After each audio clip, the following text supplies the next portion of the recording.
Students, welcome to our YouTube channel GS Study Math and Science।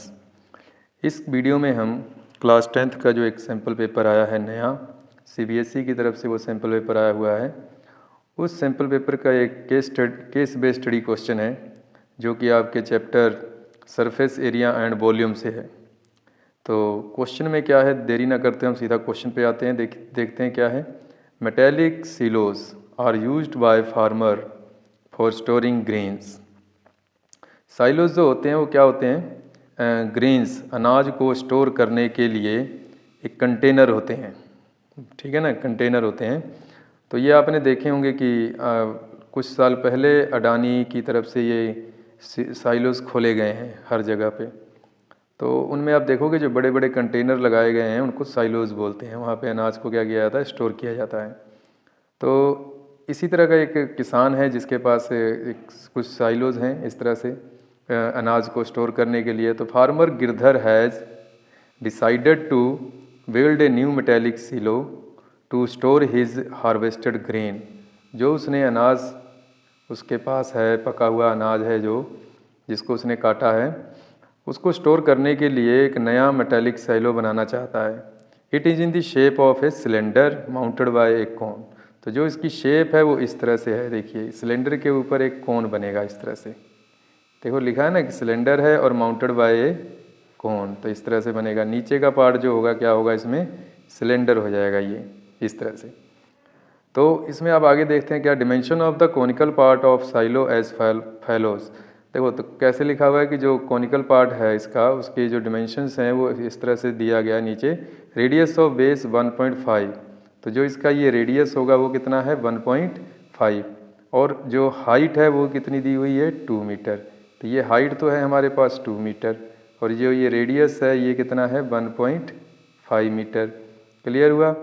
अब उसके बाद dimension of the cylindrical part as silos as follows. तो जो cylindrical part के जो है, तो देखिए इसका जो रेडियस है वो तो सेम है, 1.5 यहाँ पर भी है, 1.5 यहाँ पर भी है, तो उसकी कोई प्रॉब्लम नहीं है। और हाइट जो है यहाँ से लेकर जो इसकी यहाँ तक की जो हाइट है वो दे रखी है 7 मीटर। कितनी है 7 metre. On the basis of the above information answer the following questions. तो ये सभी इन्फॉर्मेशन जो हमने अब तक पढ़ी हैं उनके बेस पे ये क्वेश्चंस के हमने आंसर देने हैं। तो फर्स्ट क्वेश्चन देखते हैं क्या है। तो यहाँ पे लिखा है calculate the slant height of the conical part of the cone. तो इस कोन का हमने क्या करना है, कॉनिकल पार्ट का क्या फाइंड आउट करना है, स्लैंट हाइट फाइंड आउट करनी है। तो आपको पता है कि स्लैंट हाइट अगर हमने कैलकुलेट करनी है तो हमारे पास फार्मूला होता है। स्लैंट हाइट को हम वैसे एल से रिप्रेजेंट करते हैं और इसका जो फार्मूला होता है वो होता है हाइट का स्केयर प्लस रूट का स्केयर, और सभी का क्या कर देते हैं, स्केयर रूट कर देते हैं। यानी कि L is equal to square root of H square plus R square. इस फार्मूले को आप नोट कर सकते हो। इसी फार्मूले की हेल्प से हम L कैलकुलेट करके देख सकते हैं। ठीक है, तो चलिए अब हम इस L को कैलकुलेट करते हैं। तो L इज इक्वल टू क्या लिखेंगे अब यहाँ पे हम, तो यहाँ पे अगर हम ध्यान देंगे तो H कितनी है हमारे पास, कोण की देखिए H कितनी है 2, तो यहाँ पे हम लिखेंगे स्केयर ऑफ 2 प्लस, और रेडियस कितना है 1.5 है, तो 1.5 का हम यहाँ पे स्केयर कर देंगे। ठीक, तो इसके बाद हम यहाँ पे इसको कैलकुलेट कर लेते हैं। तो L इज इक्वल टू, देखिए 2 का स्केयर हो जाएगा 4 और 1.5 का जो स्केयर होगा वो कितना हो जाएगा, देखिए अगर 15 का स्केयर करते हैं तो होता है 225। तो इसी तरह से अगर 1.5 का हम करेंगे तो ये आ जाएगा हमारे पास 2.25। अब इसको हम ऐड कर सकते हैं, तो ऐड करेंगे तो ये बनेगा हमारे पास 6.25, और 625 जो होता है 625 का जो स्केयर रूट आता है 25 आता है। तो यहाँ पर हमारे पास कितना है 6.25, तो जो इसका स्केयर रूट आएगा वो आएगा 2.5 मीटर। इस तरह से हमने स्लैंट हाइट कैलकुलेट कर ली है। अब नेक्स्ट क्वेश्चन देखते हैं इसका क्या है। तो फर्स्ट पार्ट तो हो गया कंप्लीट। सेकंड देखते हैं, find the curve surface area of the conical part of one silo. तब इसका क्या हमने फाइंड आउट करना है, curve surface area of the conical part. Conical part का ही हमने कर्व सरफेस एरिया कैलकुलेट करना है। तो जो कर्व सरफेस एरिया होता है वो क्या होता है हमारे पास, देखते हैं। Curve surface area of conical part. Conical part का जो कर्व सरफेस एरिया का फार्मूला हम हमेशा यूज़ करते हैं पाई आर एल। तो पाई आर एल, तो पाई की वैल्यू हम यहाँ पे रखेंगे 22/7, आर हमारे पास है 1.5 और एल हमने अभी अभी कैलकुलेट किया है 2.5। तो जस्ट हमने अब कुछ नहीं करना, इनको क्या कर देना है, मल्टीप्लाई कर देना है।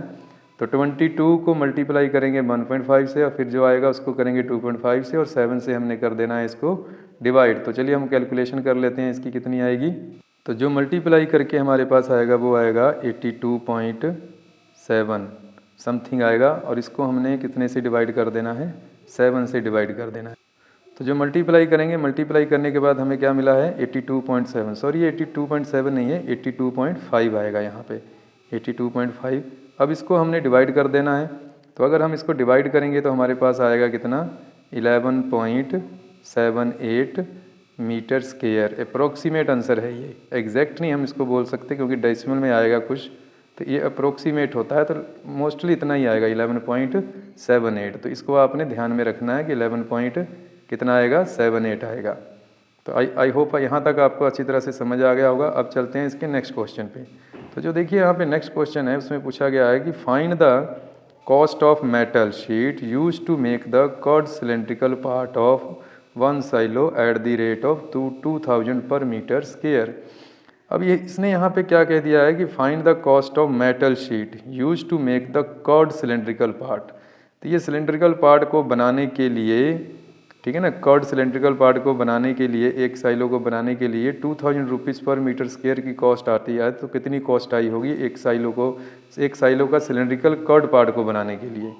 तो यहाँ पे हम क्या कैलकुलेट कर सकते हैं, यहाँ पे हम सिलेंडर का कर्ड सरफेस एरिया कैलकुलेट करेंगे और उसको हम 2000 से मल्टीप्लाई कर देंगे, ठीक है। तो curved surface area of cylinder क्या होता है 2πRh होता है। कितना होता है 2πRh। तो यहाँ पे मैं लिख रहा हूँ curved surface area of cylinder क्या होता है फार्मूला 2πRh होता है, ठीक है। तो 2 हो गया, पाई की वैल्यू आ गई 22/7, रेडियस हमारे पास था 1.5 और हाइट जो दी हुई है, कितनी दी हुई है इसकी हमें हाइट, वो दी हुई है 7 मीटर। कितनी दी हुई है 7 मीटर। तो बहुत ईजिली ये सॉल्व होगा। देखिए 7 हो गया, इस 7 से इस 7 को हम कैंसिल कर देंगे, ठीक है।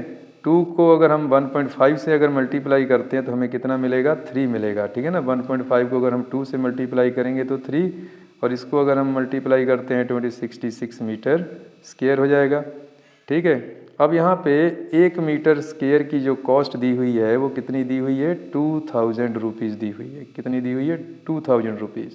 तो यहाँ पे हमने कैलकुलेट करना है कॉस्ट ऑफ 66 मीटर की कितनी हो जाएगी। तो 66 मल्टीप्लाई हम क्या कर देंगे यहाँ पे 1000 से मल्टीप्लाई कर देंगे। तो 0 0 2 6 जा 12 2 6 जा 12 13।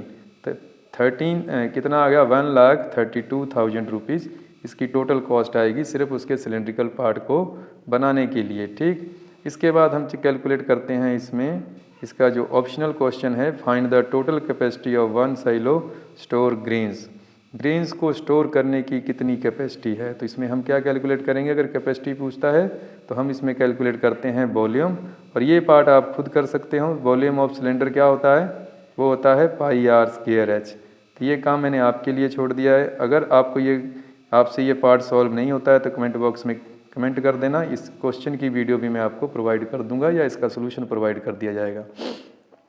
अगर आपको ये वीडियो अच्छी लगी हो, समझ अच्छी तरह से आया तो अपने दोस्तों को ज़्यादा से ज़्यादा शेयर कीजिए, लाइक ज़रूर कीजिए, उससे वीडियो की ग्रोथ बनती है, ठीक है। और इस तरह की वीडियो के लिए हमारे चैनल को सब्सक्राइब करके रखिए। Thanks for watching the video.